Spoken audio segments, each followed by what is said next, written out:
The distress beacon cut through the static of deep space like a cry in the night. James Martinez adjusted his headset as the signal grew stronger, his weathered hands dancing across the navigation console of the salvage vessel Wanderer. "Lisa, you getting this?" He called to his partner, who was hunched over the sensor array in the cramped cockpit. Lisa Chen looked up, her dark eyes reflecting the amber glow of the instruments.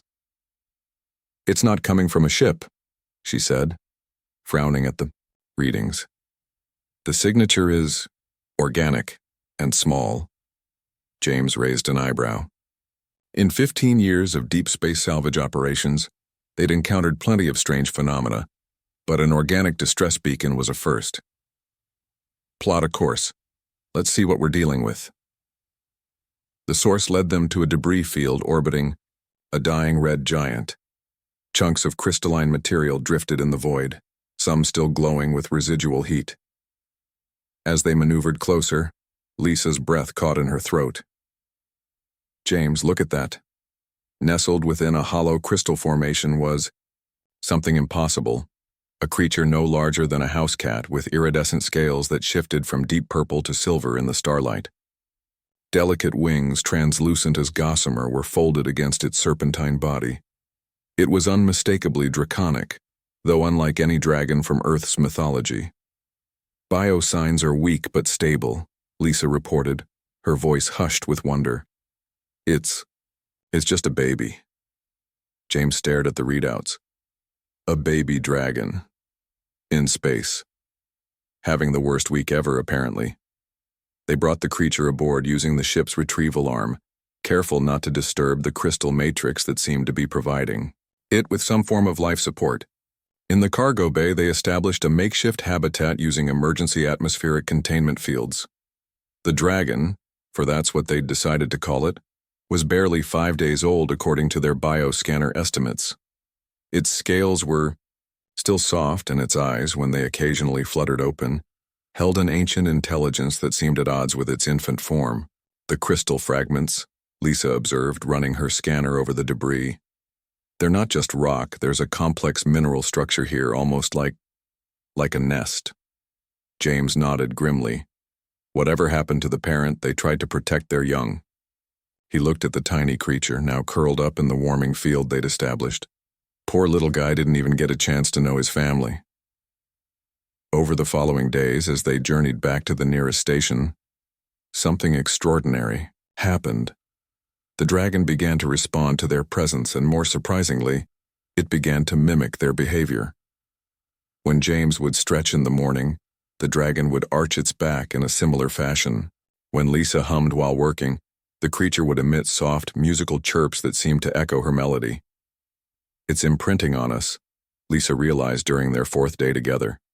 She was sitting cross-legged next to the containment field, watching the dragon practice extending and folding its tiny wings. "We're becoming its family." James joined her on the floor, something that would have seemed ridiculous a week ago. Now, it felt natural. "The question is, what do we do about it? We can't exactly turn in a baby dragon to the authorities." The dragon seemed to understand they were talking about it.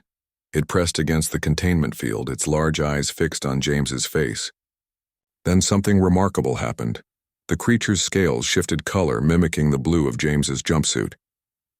"Did it just—" James stared in amazement. "Adaptive camouflage," Lisa breathed. "It's trying to look like us. It wants to belong." That evening, as they shared their meal of reconstituted protein and synthesized vegetables, they made their decision. The dragon had somehow figured out how to regulate its own atmospheric needs, no longer requiring the containment field. It sat between them, occasionally chirping for attention or attempting to mimic their eating motions with its tiny claws. "We name him Ember," Lisa said, gently stroking the creature's head. The dragon's scales shifted to a warm golden color, and it nuzzled against her palm. James smiled. "Ember it is, though I think she prefers being called she now."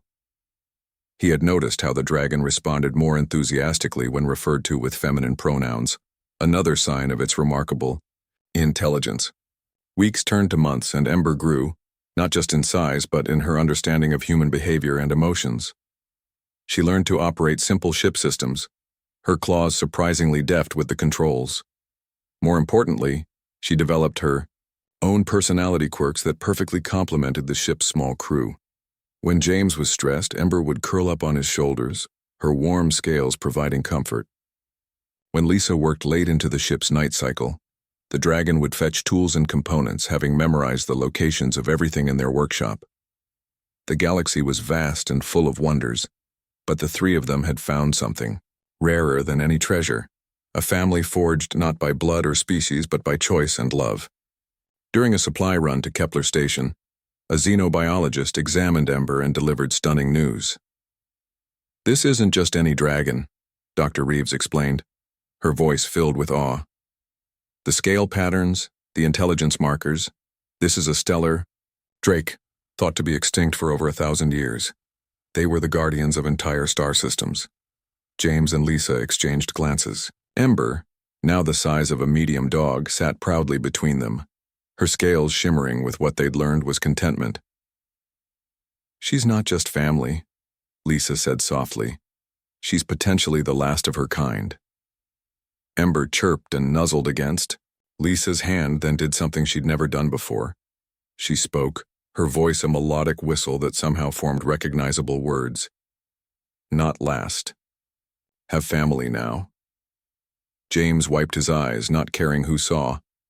In rescuing a lost baby dragon, they'd found something precious themselves. They'd become more than salvagers wandering the void. They'd become guardians of something irreplaceable. As they departed the station, Ember took her usual position at the navigation console, her claws dancing across the controls with practiced ease. She was growing into her heritage as a guardian of the stars, but she would always be their daughter first. The Wanderer sailed into the endless night, carrying its unusual crew toward whatever adventures awaited them among the stars. Behind them, the red giant continued its slow death, but from its ashes, something beautiful had been born. Proof that family isn't about where you come from, but who chooses to love you.